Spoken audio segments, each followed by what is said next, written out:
This is a Defocus Media production.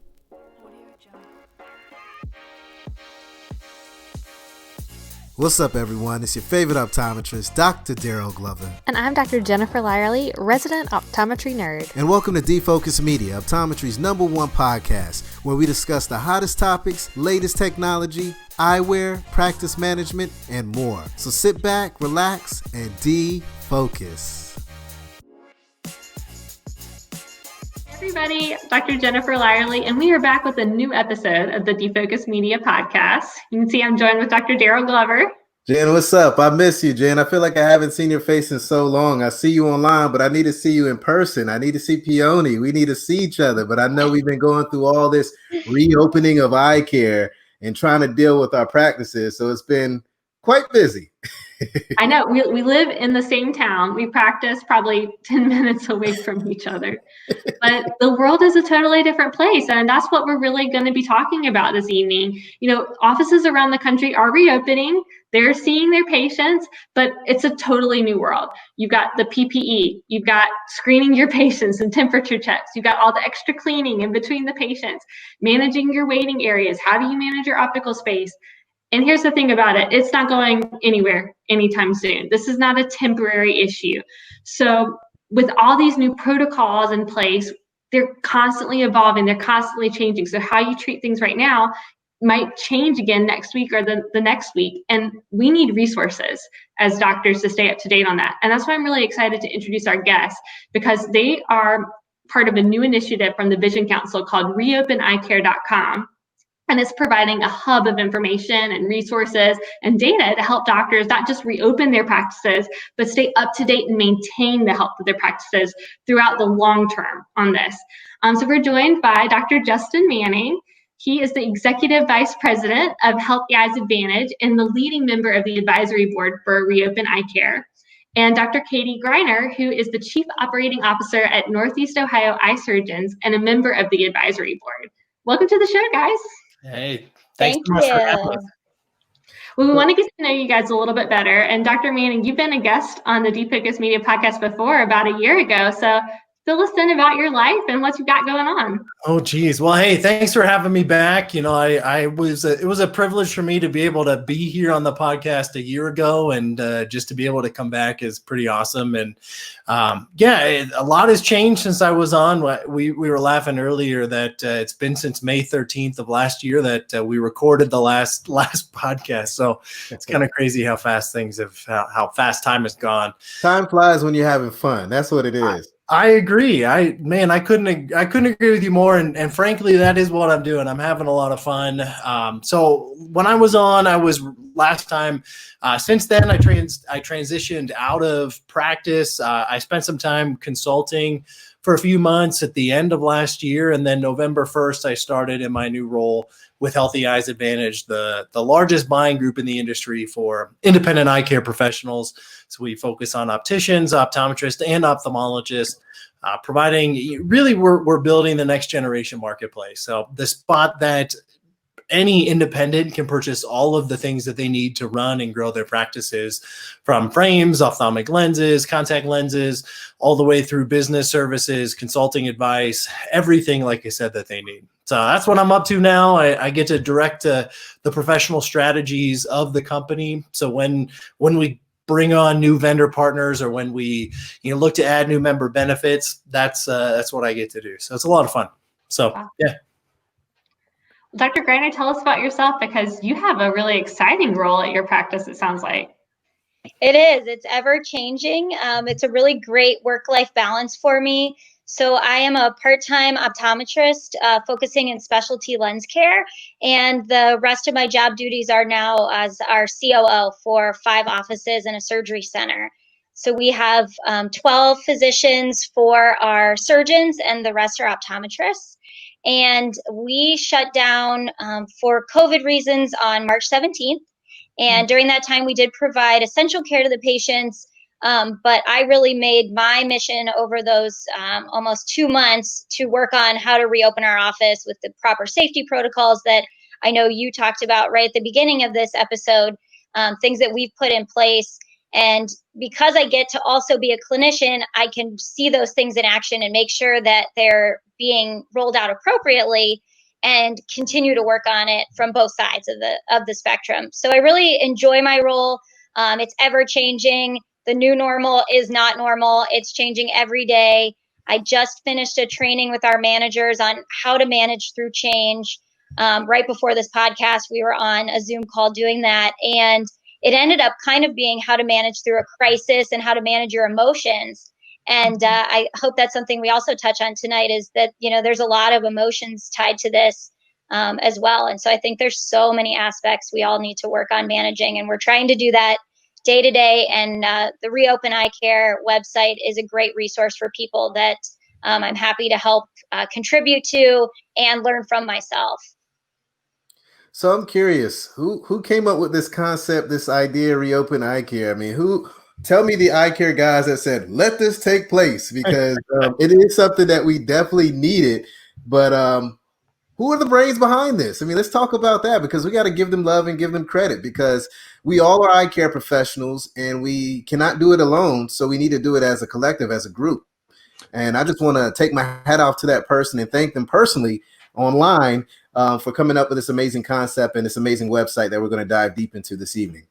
So yeah, when it comes to putting together Reopen Eyecare, just as Dr. Greiner will talk to you about how they closed on March 17th, and on March 18th, they were right at work working on their reopening plan and strategy. So from an industry perspective, reopeneyecare.com was born out of a number of industry CEOs picking up the phone and organically just talking with each other, discussing the trends, discussing the business aspects, and really how they were going to work to keep their companies moving forward, but also the need of how the industry can support independent eye care providers to reopen their practices successfully when the time came.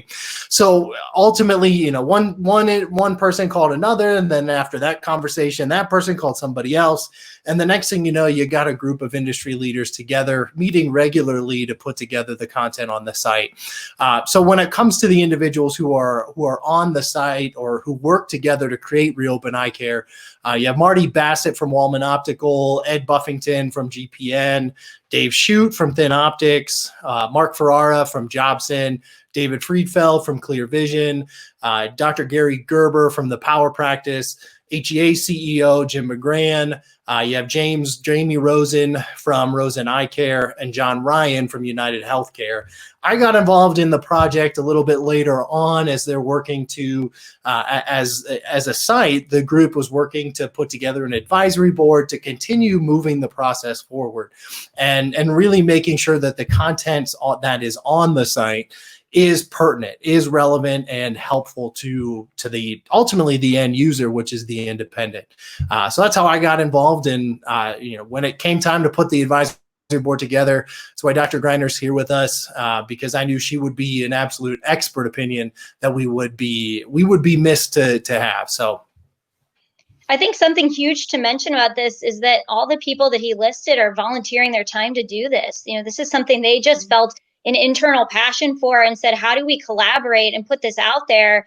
And it wasn't for dollars and cents and for advertising purposes. It was just to help all of us out there that are looking for some resource when we're left kind of feeling like there's no resource available. That's very true. Yep, it's a completely volunteer group. The site in general is non-commercial. So while you'll find information, resources from not only the companies that we represent, but companies across the industry, it's meant to be just that, an apolitical, non-commercial resource for the independent.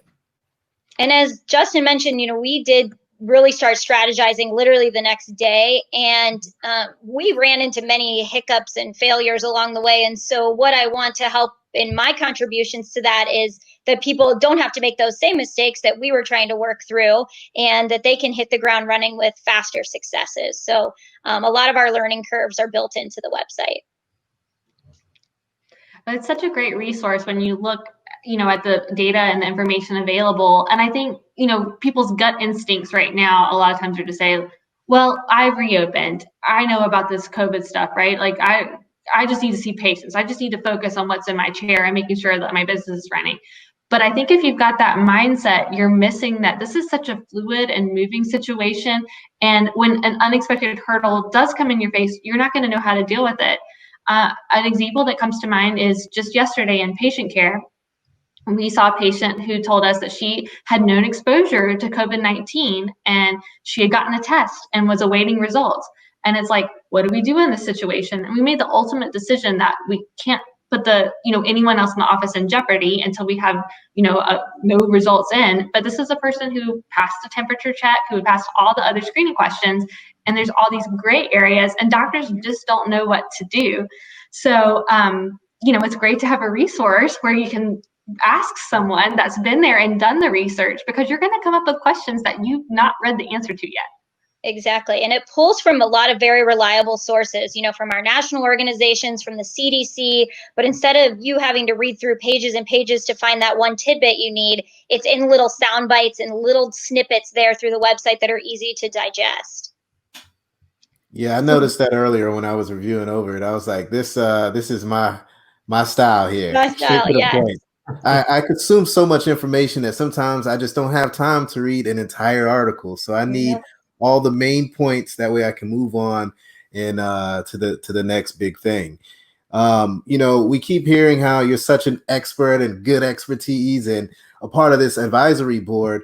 Let's talk about this board. Who else is on the board, and how are you guys selected for this board? I mean, was it you, Justin? You just said I need you, and basically put together the dream team, and now we're about to take over the world and make sure everyone can reopen up their practice perfectly. Is that the deal? Well, I'd like to say that yes, that was the goal, but really it came down to knowing that the site is geared towards all three of our O's, our opticians, our ophthalmologists, and our optometrists as well. I wanted to make sure that we represented the each profession. I wanted to make sure that we had individuals who frankly could look at the site and go, yeah, that's not working for me. Or, in theory, that's a great article, but again, that doesn't help me where I'm at right now. What we as a profession, what I need as a practice, what my colleagues need is X, Y, and Z. And that's really where I started building this team. So we have Dr. Greiner, who really can represent all facets, but in leadership in ophthalmology, in an ophthalmology practice as a practicing optometrist with an MBA. So really knowing the industry inside and out. We have Dr. Adam Ramsey from Socialite Vision in Florida. We have Dibby Bartlett, who is the president of the Opticians Association and works for Todd Rogers Eyewear. We have Jeff Jones from out in Colorado, who's an ophthalmologist. We've built a strong group. We have Fernell Walker, who is a master optician and also on the industry side as well. So when it comes to the individuals that we put together as a team, they really represent optometrists, ophthalmologists, opticians from across the country, different geographic regions, but all experts. And really, as I mentioned at the beginning, at the core, can look at the site and say, that's great, that's super helpful. This is not, here's what we need to fix. And not only that, how we should go about fixing it. Well, tell me this. I want both of you to give me an answer to this. I need the honest answer. When you had your first board meeting, did Dr. Adam Ramsey speak the entire time and tell you that you needed to change everything? No, only because he was the last one to join. So we were by the time he got on there. But don't worry, he gave us his opinion. And you know what? His advice is always right. So whatever he wants to blow up. Why do you think that I reached out to him pretty quickly to say, hey, I need you on this advisory board? Because he's one who will tell you this is exactly what needs to change. It's an honest team, but a really fun team. Fernell's a really fun guy too. It's a good group of people. He is. So y'all have compiled industry minds from, like you said, all over the country across multiple eye care disciplines. And obviously, many of you guys are on the front line seeing patients, but a lot of people also on the industry side of things. And so I, want to talk to you guys a little bit about what doctors should be really focusing on right now. Let's say they're a couple of weeks past reopening and they're getting into that kind of grunt meal, like I'm running through the hamster wheel again with patient care and starting to lose focus on what the bigger issues are out there. So what do you want them to really focus their attention to right now? I think as just in general, we're all getting more comfortable with what's going on in the environment because it's just been around now for so long that you don't get lax on what your protocols are, that there's a constant reminder to your doctors and staff, anyone present in your office, how you're keeping everybody safe.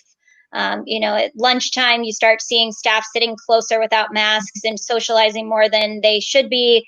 And it's just starting to get comfortable again. They feel like they're back to their old days, and you just have to start reminding everybody, we have to have our best face forward to keep all of us safe, making sure that in front of the patients, you are physically washing or Purelling your hands right before you're doing anything, or putting your clean gloves on right before that. So all of that matters, and you can just start getting into your old habits because you've been doing that for your whole career, and you just can't get lax there. So I think now that people are kind of in the grind, they just have to remember that there's still protocols in place. And I think, in general, doctors really need to be vigilant. And to Katie's point, they have to be vigilant about their sanitation and hygiene protocols to keep their patients and their staff safe. But they also have to be vigilant about their business as well. And we can get into probably this a little bit more down the road, but I really see that there's kind of two camps of practices right now. There's those that are really struggling to get patients through the door, really struggling to capture sales and reopen successfully. And you have the other camp of practices who are doing really, really well, who are 90, 100% of where they were pre-COVID from a patient volume standpoint. And, they may have even leaned out their staff a little bit, so they're running a bit more efficient. They're capturing eyewear sales because patients like the convenience of not having to leave, get in their car, put a mask on, and go someplace else to go buy their glasses, or take the extra time to purchase their contact lenses online. There's a lot of practices that are experiencing increased capture rates. So both camps really need to be vigilant about their business planning and how they're going to either get patients through the door, improve their communication, improve their and I'll say marketing to their patients to let them know, hey, we're open and these are all the steps that we're taking to keep you safe. And this is why it's important for your visual health as well as your entire health and wellness to come in and be seen. And those that are doing really, really well need to be vigilant for how they're going to anticipate the potential for change, the potential for a hotspot spike and more localized, shutdowns, or how they're going to deal with, okay, we've got through all this really backed up, pent up demand. And then now, okay, things have kind of climbed again and people are not comfortable going out and being seen. So how are you preparing now to be ready for hopefully that it doesn't happen, but if it happens, how are you planning now to be ready for that? So again, not just in patient care protocols, but also on the business side and being vigilant. I'm glad that you brought that up. Oh, go ahead. No, I was going to say, I think that's really important. What you're saying, Justin, is capitalize on the patient that's in your chair. Make sure all their needs are met. What do they need that day so that they don't have to come back, a couple days later for more needs, or a couple weeks later. Capitalize while they're there. Get the testing done that needs done. Get the eyewear, the glasses, the contacts, whatever that looks like. Our LASIK business is busier than ever right now. People are interested in that. So make sure you're talking to them about anything that could benefit them, especially during these times. That might be a convenient thing they can do. They're working from home and they don't mind, going through a weekend surgery and taking a couple days to relax at home after that. So just making sure you're meeting all their needs. Yeah. And, the one thing you mentioned, marketing. Marketing is huge right now. And I really hope a lot of practices have really started listening to what Jen and I have been preaching for years. Social media, having a digital presence. Because if you did not have a digital presence prior to COVID-19, you really screwed yourself over. Because, how else are you going to communicate with your patients?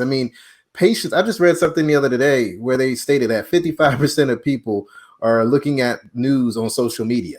And now with social media, yes, there's fake news out there, but you got Facebook and Instagram that are now really cracking down on that. They're taking those posts down. They're popping up reliable resources on the top of those feeds from the CDC to the World Health Organization. So I was doing a lecture the other night, and I was saying I foresee at some point in time these social media platforms allowing us to actually have an ad to be that person that pops up on the social media area and that stays there for a while down the road. I mean, why wouldn't they do that? I mean, that's more income for them. But I think, the power of social media has been missed in our industry. And I just hope now that people actually realize how powerful it is and how you can have multiple touch points with your patients throughout the year. And when you're going through a difficult time like now, whether it's COVID-19, whether it's riots, whether it's racial tensions, whether it's a tornado, a hurricane, whatever, you're able to utilize that platform to be able to communicate to your patients. So I really hope that if anything from our profession, they learn the importance of social media. Jen, do you agree? Yeah, absolutely. And I want to take this opportunity to ask all of you guys what your practice has been marketing, because obviously early on we were talking a lot about COVID-19 and safety precautions, and then it became all about reopening. Now we're a few weeks out, and there's this question like, when do I start marketing our eyewear again? Or, what are my posts supposed to be like? So I want to get your feedback on what you feel like is a good mix of posts at the moment. We have a big presence on social media, so you'll be proud of us. That's something that we've had for a while, and it is very helpful. See, I'll do that. Yeah, it's been really good for the practice, and we use also software that does a lot of our marketing and emails to our patients. So our highest open rate on email was very clearly through the COVID times. But you're very right on how, we did a lot of focus on what our precautions are, and we're open for essential care, and then we're reopening. But now we are switching that marketing. We'll have reminders of how we're keeping it safe. Because like I said, we're trying to make sure that everyone remembers that there is a COVID concern going on, and we are respecting that. But we have reopened marketing to LASIK and to our optical. And we've just been actually recently doing some highlighting features on our doctors. So we did some video clips of why they went into eye care and how they want to make a difference in the world. And I feel like it's that good that comes out of this time where we have people that are on the front lines making a difference. And so we've done these video reels for each of our 12 doctors, and we're slowly rolling those out each week and having a featured physician. And that's been really fun to see. And our engagement on social media has been really high because of that. It might be all of our aunts and uncles and grandparents, but we're okay with that. It's getting a lot of traction. I guarantee you it's not. This is the thing about social media. And Jen and I have been saying this for the longest. People want someone that's authentic, someone that they can trust, someone that's just like them. Once you're able to develop that relationship and you have that intimate relationship, that patient will come into that exam room and they will tell you everything, and they will open up their wallet and their purse and say, take it. Because all they want is just to develop that relationship. And social media is a good way to start from the outside and then come into that exam room and be able to prescribe from the chair and take it to the next level, because that patient's going to tell you every single thing once they feel comfortable with you. And it's fun to see their comments on everything. You see patients of yours saying, way to go, I love seeing you on here. And they're really engaging and sharing with their whole network. So it's touching thousands and thousands of lives just by that one post. That's awesome. I couldn't agree more. This is good. I firmly believe people want to do business with those companies that they know, and they feel, and social media is such a powerful platform that when used well, you can build that relationship digitally with your patients, and your patients will know who you are and know who the business is and know why the business exists. And to Katie, your point, know the doctors and why they want to change the world and how they're going to do that. I mean, again, it just builds that connection, and people, especially in today's day and age, want to do business with businesses that they feel comfortable with. And Reopen Eyecare has a lot of great posts that are available to doctors to put on their social media. If you don't know where to start or you don't have a marketing team, there's things that are available out there. And that segues us into something like telehealth, where is also a way that you're easily digitally connecting with your patients. There's information on Reopen Eyecare on that as well. But that's been just so personal with your patients during this time where they had nobody to talk to, and suddenly they have this familiar face that they used to see in the office and they're connecting with. sometimes for the first time that they've ever used any kind of video chat. I mean, we have 90-year-olds using telehealth and loving it. And now, because they did it with their doctor, it opened up some of our patients to say, oh, I can do this with my grandkids. It's not that hard. So it's cool how we helped them form this family relationship just from one, check of their red eye. That's awesome. Well, I want to talk a little bit about another feature of the website that's very business oriented, but this is actually the tab that I spent the most time on when I was looking at the website earlier. And there's an industry data tab that looks at statistics regarding our patient behavior and our patients' concerns. And back in April, this Vision Council data said that 38% of people were saying they plan to postpone eye care, postpone eyewear purchases. But we've seen those trends changing and behavior of our consumers changing. As of May 4th, only 25% of the polled patients said that they were planning on delaying eye care or eyewear purchases. So the trend is good. It went from 38% down to 25%. But a quarter of our patients are still saying, hey, I plan to hold off coming in to see you. I plan to hold off making any eyewear purchases for a while. And so what should doctors be gleaning from this kind of information? Really, the data is there to help you benchmark for practices to benchmark where they are. And really, when it comes down to it, knowledge is power. And if you don't know what's going on in the industry, if you don't know, where comparing region to region, and there's a lot of great information on patient preferences, patient thoughts on, as Jen, as you said, on if they're going to postpone or how many actually want to get in and get their eyes examined. Knowing that data helps you, getting back to marketing, market effectively, communicate effectively. And if you feel like you're struggling to get patients in, and that data, they're showing you there are a lot of practices in your area, in your state that are doing really well, it helps to point you in the direction that, hey, I need to focus on my attention on these areas of my practice because the demand is there, the opportunities are there. And or if the flip side is the case, if I feel like I'm struggling and I see, patients aren't getting out in my area or in my state to be seen, that information is also helpful from a communication and engagement with your patient standpoint. So really it comes back to data and knowledge is power, and how you plan effectively, how you respond to where your practice is now based upon the trends out there. And I think of that percentage, there are some patients that just won't be coming in during this time. And, as long as they don't have severe eye disease, we make sure that they feel comfort knowing that we can connect in a telemed way if they want to touch base. Obviously we can't dilate or refract that way, but if they just want to talk about something like their allergies or their dry eye, we certainly can address that in the short term. But I think also making sure your front desk staff that are talking to these patients have the right message that we can ensure safety. Making sure, here's another one for Daryl, your social media reviews that are out there, your Google reviews, the patients that have come in that were a little nervous and can say, the safety protocols here made me feel so much safer being in this environment. Just having those messages out there, other people are reading that and saying, okay, well, that patient said they felt really good. I probably would too. And we're starting to see some of those patients that were hesitant say, I really can't go without my eye exam. I need to come in. My eyes have changed. I need to be seen. And we're seeing that number in our office slowly go down and down. Yeah, I honestly, with practicing for who knows how many weeks now during this thing, I've seen an increase in capture rate. I've seen an increase in multiples. And I'll be upfront with you guys. I was killing it before. But now, oh my God, really it's just crazy.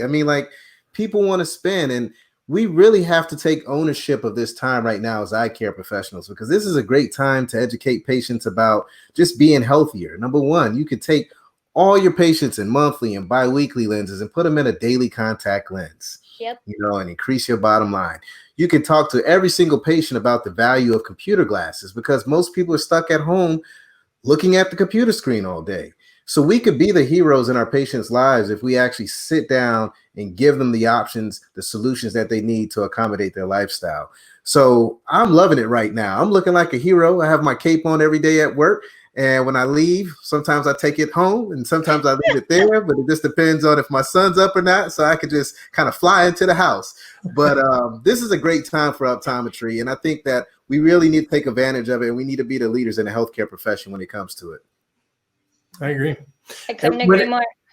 It comes to, it comes down to convenience, as we talked about earlier. And we, as a provider, the doctor, we have the convenience of maybe a little bit extra time with our patients, especially if you're not at 100% of where you were before. That means you have more time. You have more time to educate your patients. You have more time to empathize with them, connect with them on a little bit deeper level, and get to the root cause, the bottom of their problems, so that and their vision issues. And we live in such a fast-paced world that how often, even how good we are as providers, do we miss one or two things that would change how we educate or how we prescribe or how we ultimately treat a patient's problem right here and now versus waiting until the follow-up visit or picking it up 2 follow-up visits down the road. Now is the perfect opportunity to capture those pieces of information and to educate and connect on a deeper level with our patients and build that trust, because I think that's one piece of currency that will never go out of style is trust. It's all how we do business is with people that we trust. And this is a perfect opportunity to do that. And as you reopen, definitely need to plan on that little bit of extra time to empathize with these patients because they need it and they want it. Yeah. I agree. That's definitely been my experience where sometimes doctors will look and be like, well, I'm seeing less patients with people more spread out. I'll have more time to do my other admin work or do these other things while I'm in the office. I found actually the opposite to be true. My exams are taking longer than ever. One of my friends was like, well, maybe it's because we're rusty. We did not get rusty in a few months. It's just people that are coming in want that personal connection. They're going to ask you questions that have built up over those months that they were sitting at home thinking about how much they needed an eye exam. And they might come in with questions about, their parents' eyes, their kids' eyes, and trying to decide if they can get help there without bringing them back for an appointment. So the exams are lengthier, but we're getting this rare opportunity to truly make a difference in their lives and establish that long-term relationship. So to me, it's really worth it to have that longer exam time. Yeah, Jen, I love that you say that. I mean, I hope a lot of optometrists take from this that you don't need to see 1 million patients to touch lives, but also to have a good bottom line. I mean, you can see less and spend more time and really be able to prescribe what they truly need to solve whatever problems that they may have. And I'm seeing that firsthand. I mean, I was never one to see 1 million patients because I run my mouth too much. That couldn't happen. It's not me. But, I've seen some of my colleagues, they're not seeing as many patients and their numbers are either the same or higher than where they were before.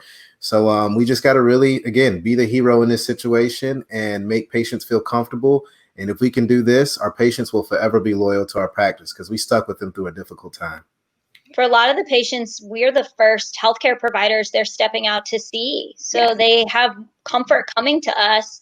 And I think it's because optometry has done a really good job talking about the safety measures that are in place. It's true. I'm sure you guys have heard this, and many of the patients in our area, when they come in through the eye exam, they're like, this is the safest place that I felt like I've been the entire time. Even my patients that have been to their primary care office or to a physical therapy appointment. Optometry has been taking this really seriously, doing a great job getting the word out. And I applaud what you guys are doing with Reopen Eyecare because that's exactly what your mission is. And optometry is getting behind it, which is a beautiful thing. Mm-hmm. Now is the time to think about your practice a little bit differently because we've been forced to think about our practices differently. Whether we've implemented telemedicine, telehealth approach because we had to, or we've implemented new ways of eye care, selling contact lenses online to our patients, or presetting our patients from a frame digital try-on standpoint. This is a great time to think about our practices differently, and that's another key piece of reopeneyecare.com, the site having new ways of thinking about your practice and new ideas for where to go from here, and also how to make the most of those steps, those changes you made during this time. And so it's just a great site for thinking outside the box a little bit too. Well, I have a question for both of you. Ladies first. Well, thank you. Justin, you have to sit back and relax. All right, we're gonna have this one-on-one time right here. Or actually, this way. Everything is opposite when you're on video, right? It's like we're doing the exam room. But no, if we have someone listening right now, what's the one thing that they should take from this podcast, from this video footage here? What's the one thing that they should take from the website or from this entire reopening Eyecare? Be mindful in your planning. You're not going to go from 0 to 100% the first week, and maybe not even the first month. So plan it out. Think about it. You can't be right at normal right from the beginning, and the site will help you figure that out, because I think you'll really let yourself down and maybe even let your patients or the safety protocols down if you try to ramp too quickly. And then another topic would be plan for what could be coming. I know we referenced that earlier, but know that there is a possibility for resurgence. So what you're doing right now, make sure you're ready to do again later if you have to rebuild again. All right, sir. It's finally your turn. All right. No, and I'm glad that I'm glad you asked Dr. Greiner first, because that gave me a second to think about it, and really it gave her the moment to be she is the expert, and I would follow that up with, don't underestimate the power of leadership in this process and the future, as well as the power of your team and the importance of your team throughout this entire process. We as a practice, we're only as strong as the people that are involved in it, and your team, your staff, they're going to have their own pieces, their own challenges, their own emotions from how COVID affected them during the downtime. If they were furloughed, or they were, you have staff that may have been laid off, and you're at a point now you need to bring them back. Those are all things that will affect the day-to-day. But when it comes to the leadership and leading effectively, how you cast the vision of recovery. I mean, these are challenging times. People are stressed. People are tense. You're going to have patients who are going to complain about, do I really have to wear a mask, et cetera. Mm-hmm. We're dealing with some challenging issues on a day-to-day basis in practice. And don't underestimate, as the owner, as the leader in the practice, the power that you have to impact, and also how necessary it is to leverage your entire team in moving the practice forward, in ramping back up and reopening and recovering successfully. Daryl, I know this is something that you've spoken passionately about before, and it served as a reminder to me a couple of weeks ago when you mentioned this, how important it is at the end of every day to thank your staff. We're not talking necessarily about, oh my gosh, my staff, I need to give them more money or do this to keep them happy or that. Like, just expressing your gratitude for their help that day can mean the world of difference to how your office is running, and that feeling of we're all in this together, we're a family pulling through on these hard times. And it's a small thing that all of us can do that makes a huge difference to the happiness of your business. Absolutely. And I think the key piece there, both of those things that we just touched on, the planning, the leadership, they're essential pieces to this puzzle that is reopening and recovering a practice. And that's why those are two of the biggest places, the biggest pages on the site are not just on the protocols, not just on, again, that information is there, not just, the PPE, how to get it, why you need it, not just the PPP of how you take advantage of the forgiveness, but the importance of the team, the importance of ramping up in a planned and executing that plan, and again, leading effectively. So it's all there on the site. Thank you guys so much for your time. The website's reopeneyecare.com, and we appreciate all the work that the entire group involved in this project has been doing, donating their time, donating their expertise to give all of us a resource. So everybody, thank you again for tuning in, and we look forward to talking with you next time. Thanks for having us. Yeah, thanks for having us. Thank you. All right, colleagues, and it's a wrap. Thank you dearly for hanging out with the Defocus Media team. We hope truly something resonated with you. And if it did, be sure to give us 5 stars and make sure you follow us on all social media platforms: Facebook, Instagram, Twitter, LinkedIn, you named it. And our handle is at Defocus Media on all platforms. And until next time, be sure to keep it 2020, and we look forward to seeing you on the next episode.